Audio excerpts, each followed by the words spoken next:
Magandang hapon po sa ating lahat. Tayo po ngayon ay nasa ikalawang linggo ng Advento. Sa Ebanghelyo, maririnig natin ang tinig ni Juan Bautista. Pagsisihan ninyo talikdan ang inyong mga kasalanan sapagkat malapit nang maghari ang Diyos. Noon at ngayon, bawat tao ay tinatawag sa pagbabagong loob at pagbabagong buhay. Mapapalad tayong mga nagsisisi at tumatanggap sa Panginoong tagapagligtas. Bilang panimula po ng ating pagdiriwang sa salita.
Sa ngalan ng Ama, ng Anak, ng Espiritu Santo. Amen. Sumainyo ang Panginoon. At sumaiyo. Mga kapatid, nasa ikalawang linggo na tayo ng panahon ng Adbyento. At sa paglalakbay namin ngayon sa ikalawang linggo ng Adbyento, sisindihan natin ang kandila ng pag-asa at liwanag na nagdudulot ng kapayapaan. Bigyan mo kami ng banayad na pagpapalaganap ng kapayapaan, kapayapaan sa aming puso, sa aming tahanan, at sa aming pamayanan. Isindihan ko ang ikalawa ng bilang Adbyento.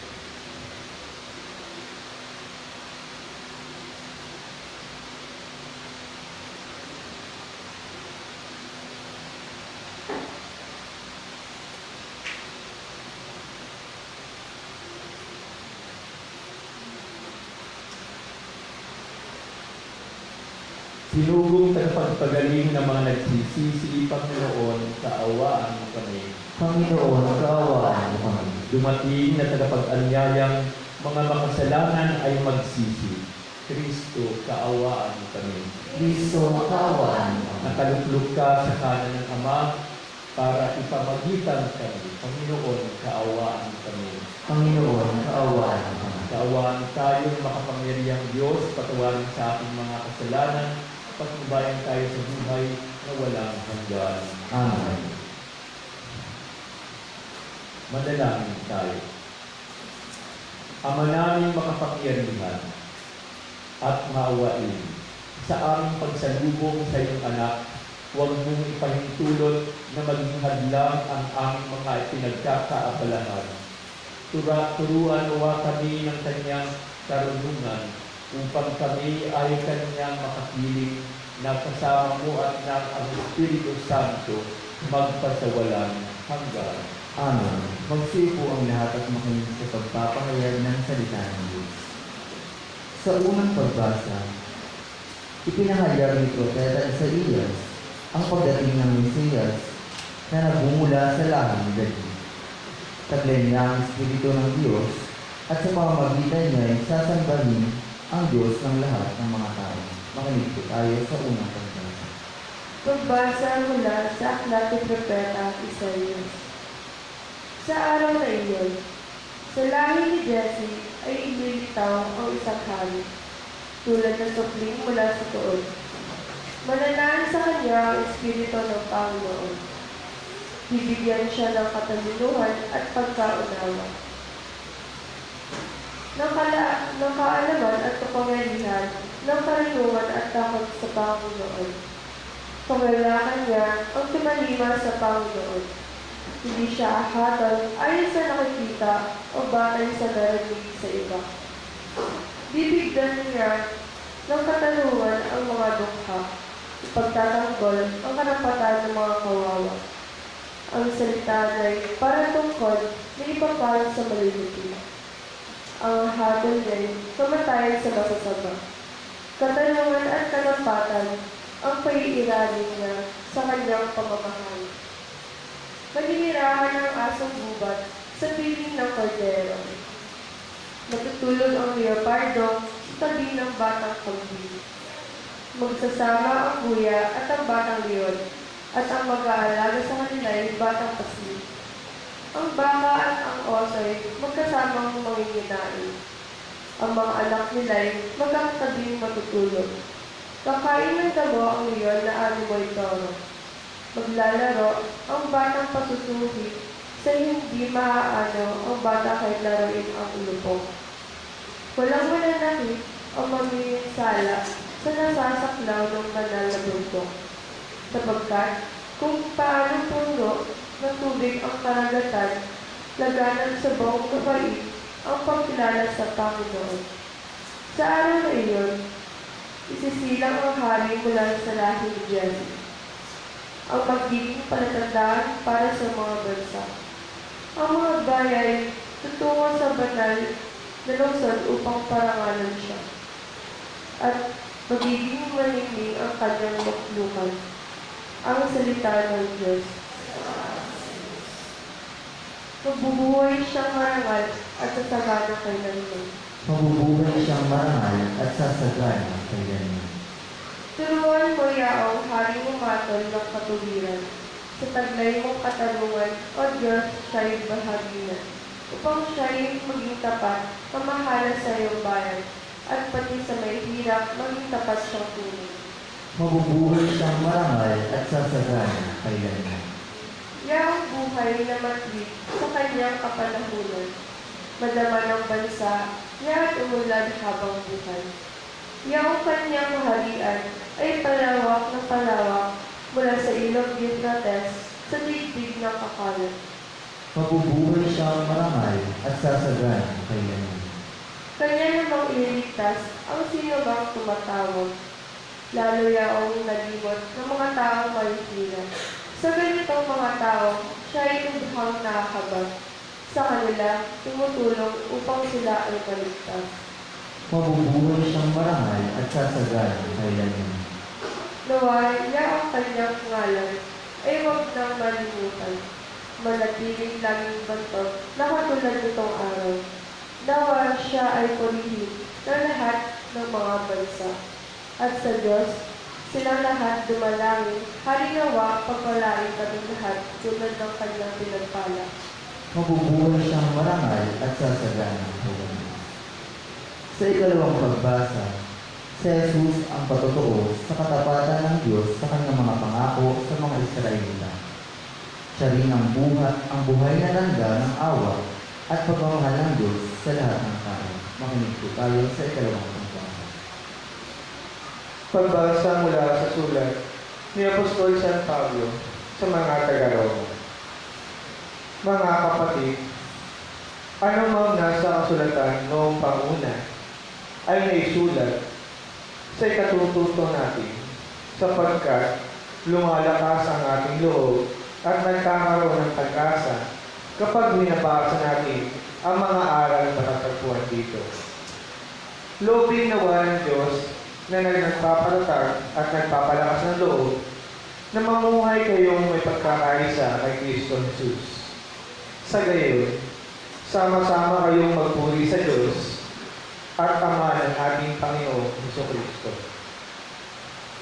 Kung paano kayo'y malugod at tinanggap ni Kristo, gayon din ang gawin ninyo sa isa't isa upang maparangalan niyo ang Diyos. Sinasabi ko sa inyo, si Kristo ay naging lingkod ng mga Hudyo upang ipakilala na tapat ang Diyos at tinutupad ang mga pangako niya sa mga patriarka at ang mga hentil na may magpuri sa Diyos dahil sa kanyang habag. Ayon sa sinasabi ng kasulatan, kaya't papupurihan kita sa harap ng mga hentil at aawitin ko ang iyong pangalan. Ang salita ng Diyos. Salamat sa Diyos, magsitayo po ang lahat.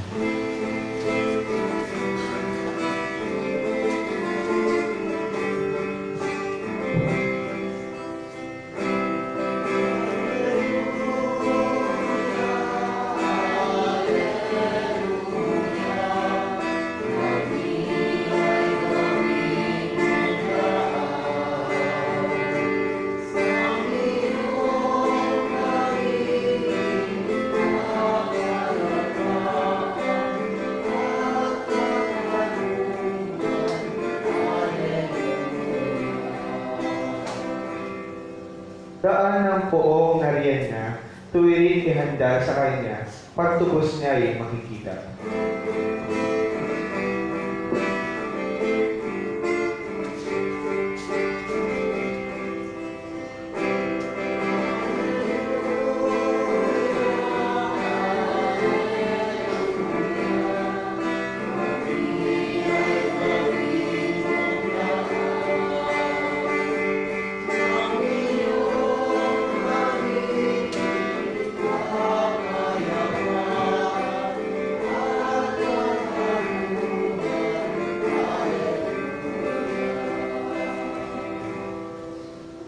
Sumainyo ang Panginoon. At sumaiyo din. Ang mabuting balita ng Panginoon ayon kay San Mateo. Papuri sa iyo, Panginoon. Noong panahon iyon, si Juan Bautista ay dumating sa ilang ng Judea at nagsimula mangaral. Sinabi niya, pagsisihan ninyo at talikdan ang iyong mga kasalanan sapagkat malapit na maghari ang Diyos. Si Juan ang tinutukoy ni Propeta Isaías nang sabihin ito ang sabi ng isang sumisigaw sa ilang, ihanda ninyo ang daraanan ng Panginoon, tuwirin ninyo ang kanyang mga landas. Hinabing balahibo ng kamelyo ang damit ni Juan, balat ang kanyang pamikis. Ang kanya namang pagkain ay balang at kulot-pukyutan. At pumunta sa kanya mga taga-Jerusalem, mga taga-Judea, mga naninirahan sa magkabilang panig ng Jordan. Inihayag nila ang kanilang mga kasalanan at sila'y binyagan ni Juan sa ilog Jordan. Nang makita nilang marami ang mga sa mga Pariseo at mga Saduceo ang lumalapit upang pabinyag, sinabi niya sa kanila, kayo lang yung mga ulupong, sino ang nagbabala sa inyo upang tumakas sa parusang darating? Ipakilala ninyo sa pamagitan ng iyong pamumuhay na kayo'y nagsisisi. At huwag ninyo ipangahas na kayo'y anak ni Abraham. Sinasabi ko sa inyo, ang Diyos ay nakalilikha ng mga tunay na anak ni Abraham mula sa mga batong ito. Noon pa may nakaamba na ang palakol sa ugat ng punong kahoy. Ang bawat punong kahoy na hindi mabuti ang bunga ay puputulin at ihahagis sa apoy. Binibinyagan ko kayo sa tubig bilang tanda ng pagsisisi ninyo at pagtalikod sa inyong mga kasalanan. Ngunit ang dumarating na kasunod ko, ang magbibinyag sa inyo sa Espiritu Santo at sa apoy, siya'y makapangyarihan kaysa akin. Hindi ang karapat-dapat kahit tagadala ng kanyang mga panyapak. Hawak niya ang kanyang kalaykay upang alisin ang dayami. Titipunin niya sa kamalig ang trigo, ngunit ang iba ay susunugin sa apoy na di mamamatay kailanman. Ang mabuting balita ng Panginoon. Pinupuri ka namin, Panginoong Jesucristo. Magsipo ang lahat. Mga kapatid, kay Kristo na sa ikalawang linggo na tayo ng Adbyento. Ang Adbyento ay paghahanda natin sa pagdating ng Panginoon. At ang tauhan na ipinakikilala sa atin sa ikalawang linggo ng Adbyento ay si Juan Bautista. sino si Juan Bautista? Sinasabi sa atin na siya ang pinakadakilang tao isinilang dito sa mundo. Galing mismo yan sa bibig ni Jesus. Ngunit, ano ang tsura ni Juan Bautista nang ipakilala siya dito sa atin sa Ebanghelyo natin? Siya ay nandudoon siya sa isang ilang na lugar, sa isang disyerto. At siya, ang suot niya ay balat ng kamelyo. At ang kanyang pamigkis ay leather belt mula sa balat ng hayop. At tingnan natin ang pangyayari sa buhay ni Juan Bautista. Siya ay anak ni Elizabeth at sa kanyang Zacarias. Mga taong importante yan, chief priests, punong pari si Zacarias. At si Elizabeth ay isang mayamang babae. Ibig sabihin, mayaman si Juan Bautista. Hindi man siya galing lang sa paligid-ligid. Nakapag-aral si Juan Bautista. Siguro, pwede siyang humalilis kanyang ama na si Zacarias na maging punong pari sa templo. Ngunit hindi. Pinili niya ang magsalita doon sa isang ilang na lugar. Bakit pinili niya ang ilang na lugar? At bakit sa ilog Jordan? Sapagkat itong ilang na lugar na ito ay ang lugar na kung saan binubog ng Diyos ang Israel. Siguro, familiar kayo sa crossing of the Red Sea. Nang masusukol na sila ng mga Egyptians, ay hinawi ang tubig sa dagat na pula. No? Na-divide yung dagat na pula, kaya nakatawid sa isang daanan na tuyo ang mga Israelita.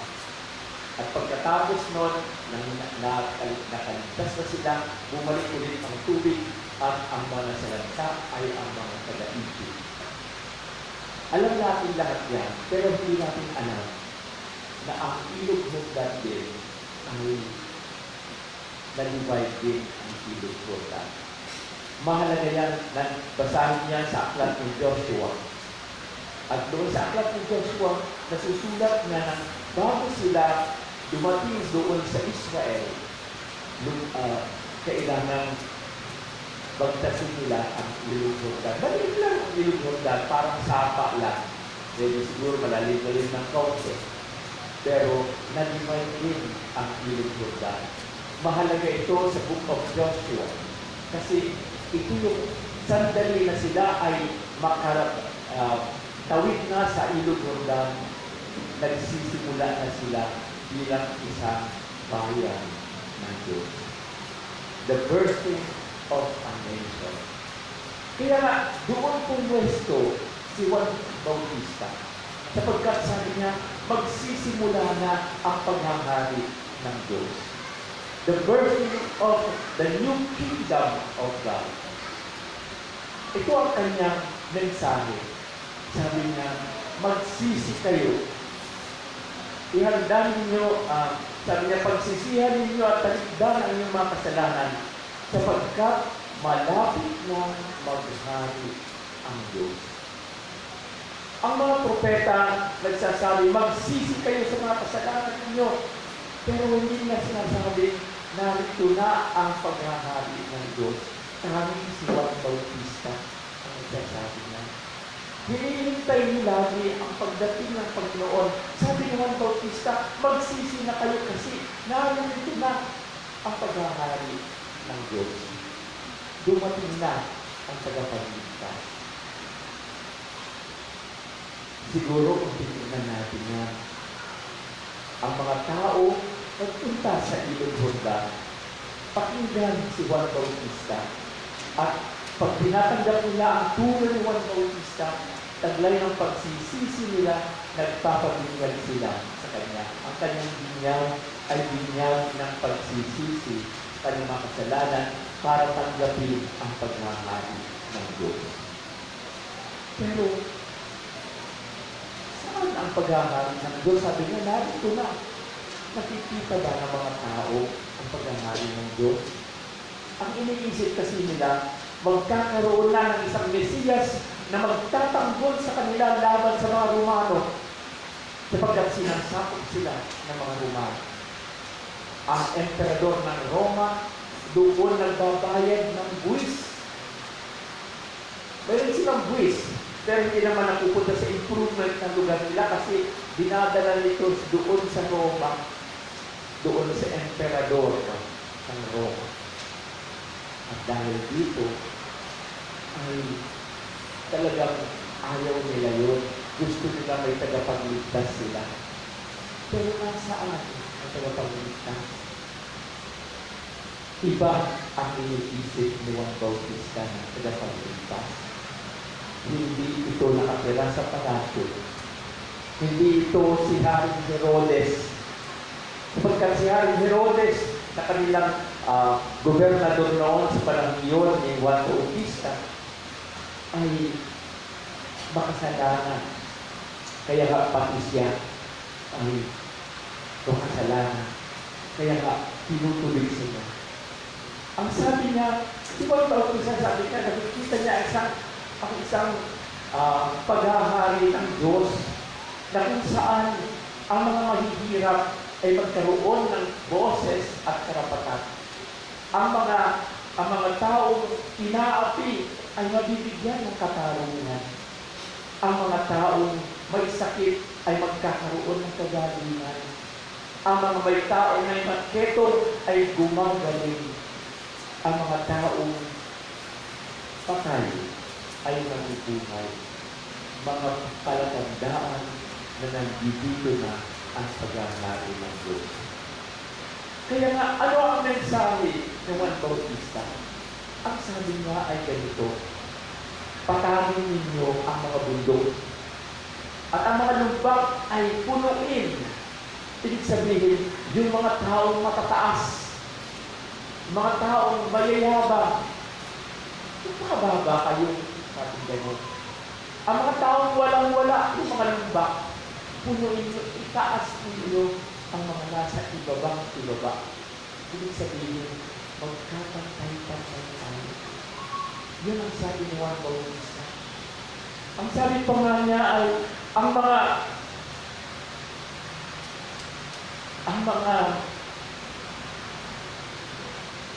daan na bako-bako, sabi niya, tatagin ninyo. Ibig sabihin, maging straight din ang buhay mo. Kung alam mo meron kang mali, straight ko na ang buhay mo. Ang mga daan na liko-liko, sabi niya, straightayin mo. Huwag ka ng liko. Ibig sabihin ito, ang mga gawa natin na alam natin, liko-liko. Alam natin, nanggugulang tayo sa ating kapwa. Alam natin na bubuli tayo sa ating kapwa. Alisin niya, make your path straight, yun ang sinasabi niya sa atin. At yan ang dapat natin bigyan ng pansin.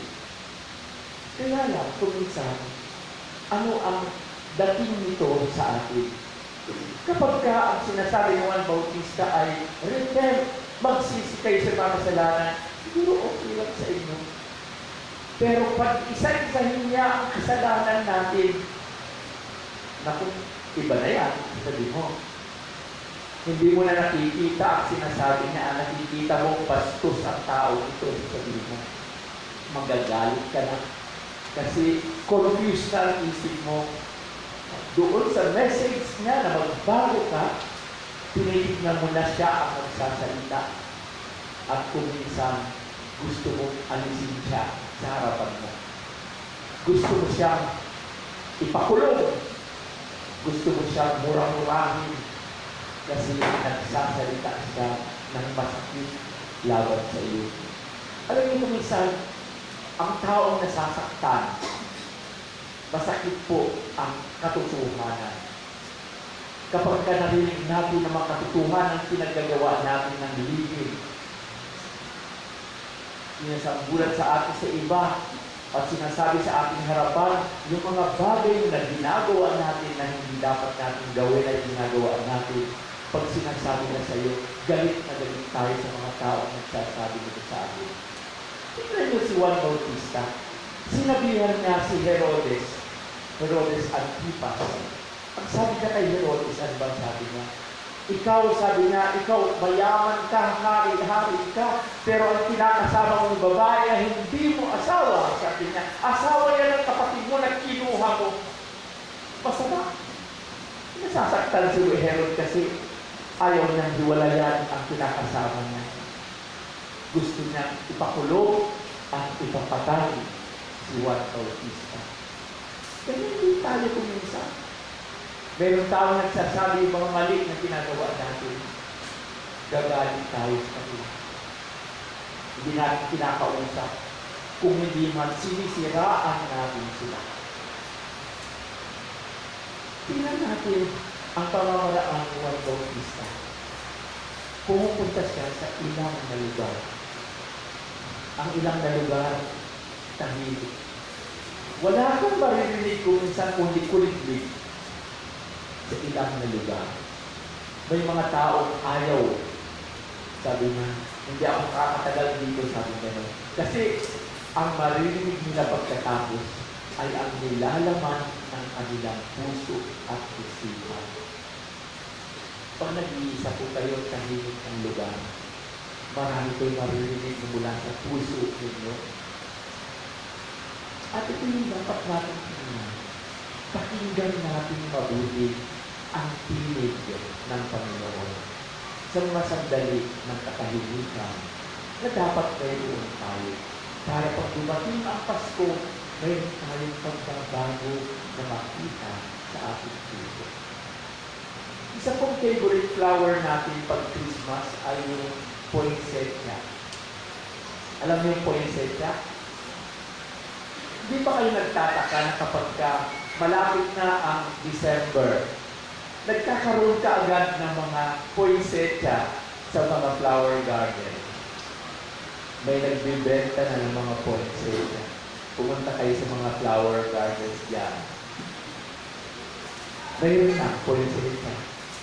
Pero alam ba ninyo kung ano ang ginagawa ng mga plant growers para dumating kaagad na red ang poinsettia pagdating ng December?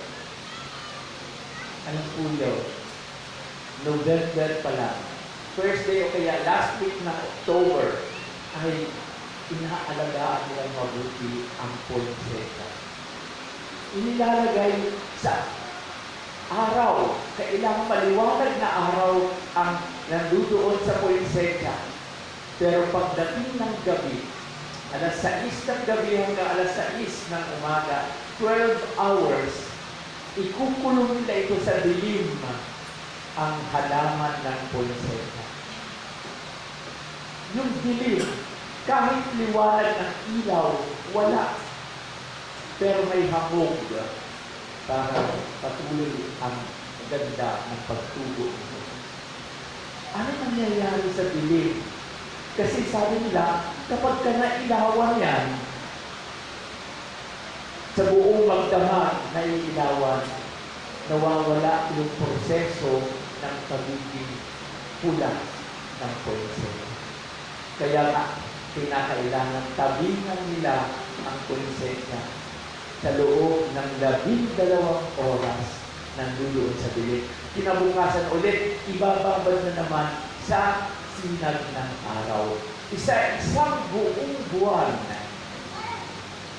At makikita ninyo ang ganda. Nagiging pulang-pula ang poinsettia. Bakit ko sinasabi ito? Kasi, alam nyo, tayo rin, kailangan ikulong din natin ang ating sarili sa tabi ng Panginoon. Hindi tayo puros gawain lamang nakababad tayo sa liwanag. Kailangan kuminsan meron tayo tahimik na pakikiisa sa Panginoon. Kahit na 10 minutes in one day, 10 minutes a day. Ikulong natin ang ating sarili, basahin natin ang Ebanghelyo, hayaan natin ang Panginoon ang magsalita sa atin. At kung papansin ninyo, pag ginagawa niyo ito, mula ngayon hanggang Pasko, alam niyo, sasabihin ko sa inyo, mapapansin niyo sarili niyo, mas dumimitik kayo palagi. Mas nagiging mabait kayo sa inyong kapwa. Yung mga tao, lagi pong nakikita nyo, naiinis kayo, mawawala yung inis ninyo. Nagiging mapulang ponseka na kayo pagdating ng Pasko. Pero huwag niyong kalilimutan, kahit na 10 minutes a day, meron kayong ilalaan na para sa Panginoon lamang. At alam niyo pagkatapos nito, may ripple effect din yan sa iba. Sasabihin sa iyo, ang ganda ng aura mo ngayon. Ang ganda ng iyong disposition ngayon. Hindi ka ngayon laging naiinis. Mapayapa ang iyong pananaw sa iba. At yan ang gawain na sinasabi sa atin din ng Juan Bautista. Mayroon sasabi sa atin yung mga mali natin ginagawa. Tanggapin natin sa ating puso. Pagnilayan natin, ilagay natin sa 10 minutes a day na tahimik tayo kasama ang Panginoon. Ilagay niyo sa kamay ng Panginoon ang mga mali ninyong ginawa. Ilagay niyo sa kamay ng Panginoon ang mga bagay na inaasam ninyong dapat ninyong gawin. 10 minutes a day. Gawin ninyo anytime during the day. Kaya bago kayo matulog, huwag kang kalimutan araw-araw mula ngayon hanggang bago dumating ang Pasko. Ganito 10 minutes a day. At sasabihin ko sa inyo, katulad ng poinsettia na napakaganda pag Pasko, mapapansin nyo, lagi kayong nakangiti. Lagi kayong masaya. Lagi kayong ready to welcome anybody in your life. Hindi ba ganyan ang dapat pangyari sa Pasko? Sa unang pagbasa na ang sabi, ang bata ay makikipaglaro sa ulupong. Ang leon ay makikipaglaro sa tigre. Sa ating salita, yung aso at saka pusa, pagkabati. Yan ang pananaw sa unang pagbasa natin na pagdating ng Mesiyas, ang aso at pusa ay nagkakabati. Mangyayari yan kapag kaming panahon kayo kahit na 10 minutes a day, araw-araw mula ngayon hanggang bago magdumating ang Pasko, ang aso at pusa sa puso ninyo nagkakalaro sapagkat magkabati, hindi magkaaway, kundi magkaibigan. Lagi kayong nakangiti, hindi naiinis, dahil ang pag-ibig ng Diyos ang nananaig sa atin. Nagsindi tayo ng dalawang kandila ng kapayapaan. Sana mapasa atin ang kapayapaan. Bilang kapayapaan na yan, ang kagandahan ng dumarating na Pasko. Harinawa, ang Pasko natin ay maganda, mapayapa, at masaya.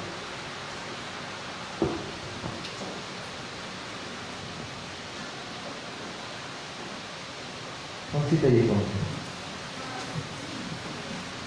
Ipahayag natin ang ating pananampalataya. Sumasampalataya ako Sa Diyos na makapangyarihan sa lahat, na may gawa ng langit at lupa. Sumasampalataya ako kay Kristo, iisang anak ng Diyos, Panginoon natin lahat. Nagdadawang tao siya na lang ng Espiritu Santo, ipinanak sa Pangaliang Birhen, pinagpakasakit ni Poncio Pilato, ipinako sa krus, namatay, iniligid. nanakot sa kanaroroonan ng mga yumao, ng may 3 araw na buhay na maguli, umakyat sa langit, narurok sa kanan ng Diyos sa mga makapangyarihan sa lahat. Doon magmumula ang palilito at hukom sa nabubuhay at nangamatay na tao. Sumasampalataya naman ako sa Diyos Espiritu Santo, sa banal na simbahang Katolika, sa kasamahan ng mga banal, sa patawaran ng mga kasalanan, sa pagkabuhay na muli ng namatay na tao, at sa buhay na walang hanggan. Amen. Tayo'y nilikaya ng Juan Bautista na magsisi sa ating mga kasalanan. Manalangin tayo sa Ama na ipagkaloob niya sa atin ang ating mga kahilingan. Ang tugon natin, Ama, ilapit mo kami sa iyo. Ama, ilapit mo kami sa iyo. Para sa mga pinuno ng ating simbahan, patuloy nawa nilang hikayatin ang mga mananampalataya na talikuran ang kanilang mga kasalanan. Manalangin tayo. Ama, ilapit mo kami sa iyo. Para sa ating pamayanan, makita nawa natin ang kabutihan ng bawat isa at umiwas sa paghuhusga sa mga naliligaw na landas. Manalangin tayo. Ama, ilapit mo kami sa iyo. Para sa may mga sakit at nagdurusa, mabuhayin nawa sila ng loob sa pamamagitan ng kanilang matinding pananalig sa Diyos. Manalangin tayo. Ama, ilapit mo kami sa iyo. Para sa mga kapatid nating namayapa na, mapatawad nawa ang kanilang mga kasalanan. Manalangin tayo. Ama, ilapit mo kami sa iyo. Sa ilang sandali ng katahimikan, ating ipanalangin ang iba pang mga pangangailangan ng ating pamayanan, pati na rin ang ating pansariling kahilingan. Manalangin tayo.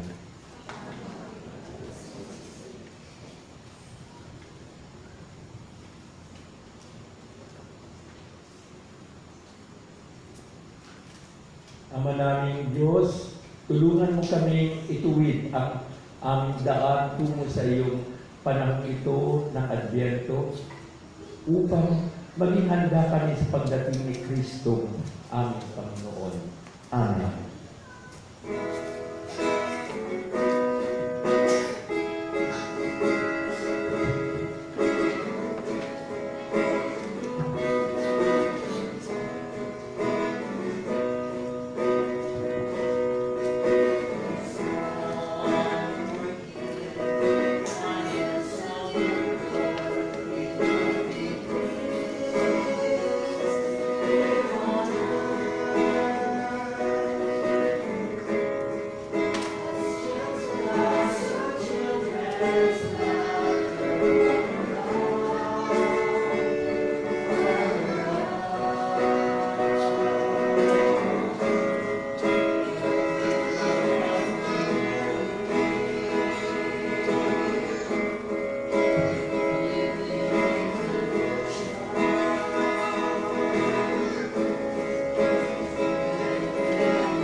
handog ng Diyos Amang makapangyarihan.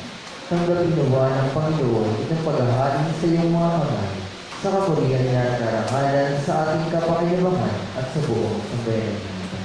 Ama namin lumikha, kalugdan mo ang aming mga panalangin at alay sa anumang kakulangan ng aming abang na kayanan, naway ang pag-ibig mo ang magbigay kapupunan sa pamamagitan ng Hesus Kristo, kasama ng Espiritu Santo, magpasawalang hanggang. Amen. Sumainyo ang Panginoon. At sumaihin, Itaas sa Diyos ang iyong puso at diwa. ipinasa namin sa Panginoon, Pasalamatan natin ang Panginoong ating Diyos. karapat na siya ay pasalamat. Ama namin makapangyarihan, tunay na marapat na ikaw ay aming pasalamatan sa pamamagitan ng Hesus Kristo na aming Panginoon. Siya ay sinugo mo upang matupad ang iyong magandang balak para sa lahat. Hindi niya ikinahiyang mamuhay ng mahirap upang mapagsamahan niya kaming matapat. Siya ay naging hindi na iba sa amin upang maitampok niya kami sa iyong piling. Sa kanyang lantarang muling pagdating, ang pakikisama niya ay puspusang nagniningning at ang pangako niya kapanapanabik ay inaasahan namin lubos na makakamit. Kaya kaisang mga anghel nagsisiawit ng papuri sa iyo na walang humpay sa kalangitan, kami nagbubunyi sa iyong kadakilaan.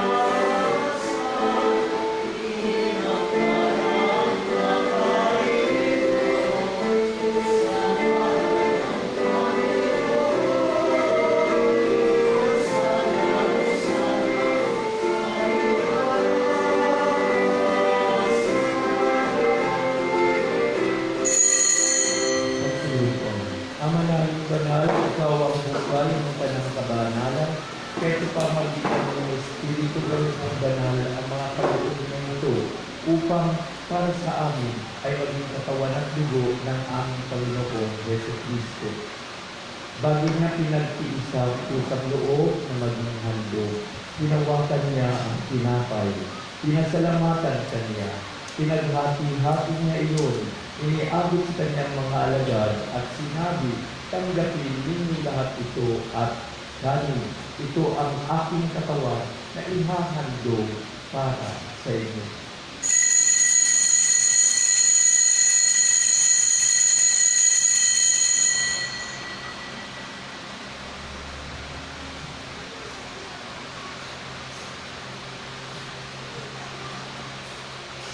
Gayun din naman, nung matapos ang hapunan, hinawakan niya ang kalis, muli kanyang pinasalamatan, iniabot ang kalis sa mga alagad at sinabi, tanggapin ninyo lahat ito at inumin. Ito ang kalis ng aking dugo ng bago at walang hanggang tupan. Ang aking dugo ay bubuhos para sa inyo at para sa lahat sa ipagkakatawad ng mga kasalanan. Gawin ninyo ito sa pag-alala sa aking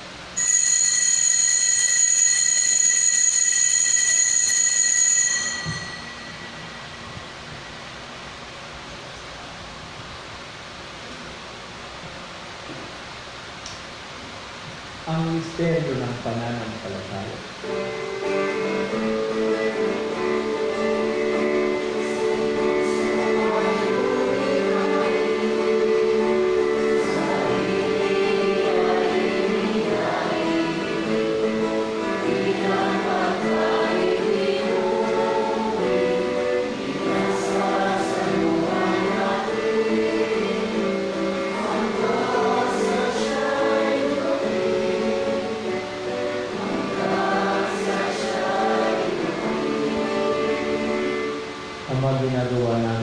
doon ang pag-alala sa pagkamatay at muling pagkabuhay ng iyong anak. Kaya iniaalay namin sa iyo ang tinapay na nagbibigay buhay at ang kanis na nagkakaloob ng kaligtasan. Kami nagpapasalamat dahil kami iyong minarapat na tumayo sa harap mo para maglingkod sa iyo. Sinasamo namin na kami magsasalo-salo sa katawan at dugo ni Kristo ay mabuklod sa pagkakaisa sa pamamagitan ng Espiritu Santo. Abalin natin mo ang iyong simbahang laganap sa buong daigdig. Puspusin mo kami sa pag-ibig kaisa ni Francisco na aming Santo Papa, ni Bartolome na aming mahal na obispo at ang tanang kaparian. Alalahanin mo rin ang mga kapatid namin layo na may pag-asang sila'y muling mabubuhay at gayon din ang lahat ng mga pumanaw. Kaawaan mo sila patuloyin sa iyong kaliwanagan. Kaawaan mo pagilapan kaming lahat na makasalo sa iyong buhay na walang wakas, kaisa ng mahal na Birhen Maria na ina ng Diyos, kaisa ni San Jose ang kanyang esposo, kaisa ng mga apostol at ang lahat ng mga banal na namuhay dito sa daigdig ng kalugod-lugod sa iyo, may pagdiwang namin ang pagpupuri sa ikararangal mo sa pamamagitan ng iyong anak na aming Panginoon, Yesu Kristo. Sa pamamagitan ng Kristo, kasama niya at sa Kanya, ang lahat ng parangal at papuri ay sa iyo, Diyos Amang makapangyarihan, kasama ng Espiritu Santo, magpasawalang hanggan.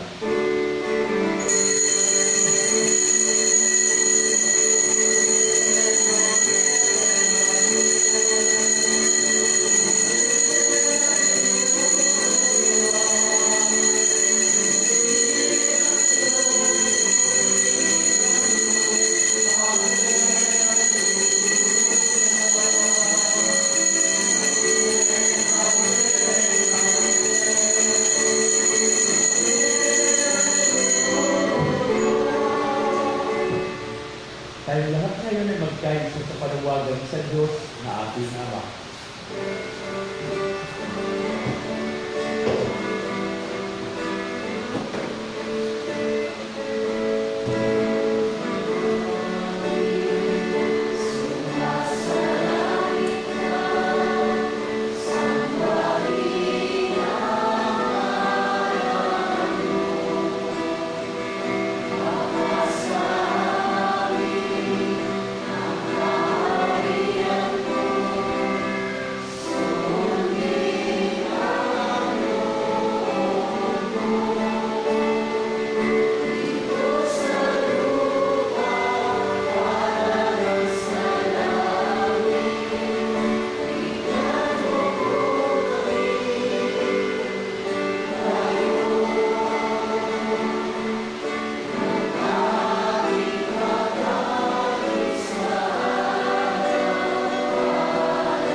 Hinihiling namin kami ay iagya sa lahat ng masama, pagkalooban at kapayapaan araw-araw, iligtas kasalanan at ilayo sa lahat ng kapahamakan.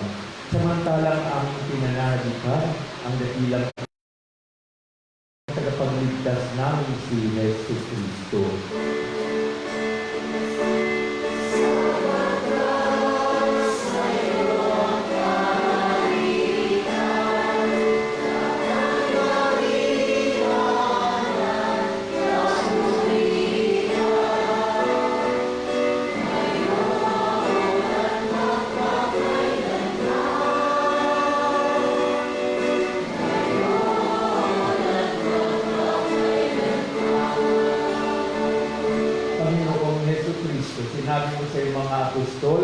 kapayapaan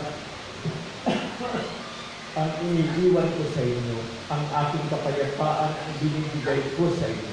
Tunghayan mo ang aking pananampalataya at huwag ang aming mga pagkakasala. Pagkalooban kami ng kapayapaan, pagkakaisa ayon sa iyong kalooban, kasama ng Espiritu Santo, magpasawalang hanggan. Amen. Ang kapayapaan ng Panginoon ay laging sumainyo lahat at sumainyo magbigayan tayo ng kapayapaan sa isa't isa.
Narito ang kordero ng Diyos na nag-aalis ng mga kasalanan ng sanlibutan. Mapapalad ang mga nagtitiisa sa piling na ito ng kordero. Panginoon, hindi ako karapat-dapat na magpatuloy sa iyo, ngunit sa isang salita mo lamang ay gagawin na.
Manalangin tayo.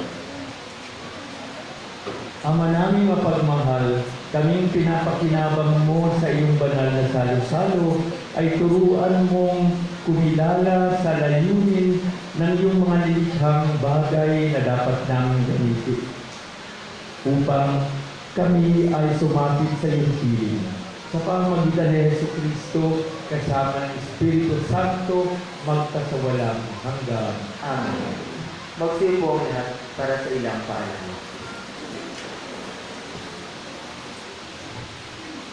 Wala po tayo sa December 15 ng hapon, 5 p.m. po, Sunday. Sapagkat ang simbang gabi po natin ay magsisimula na sa December 15 sa ganap na ikawalo po ng gabi.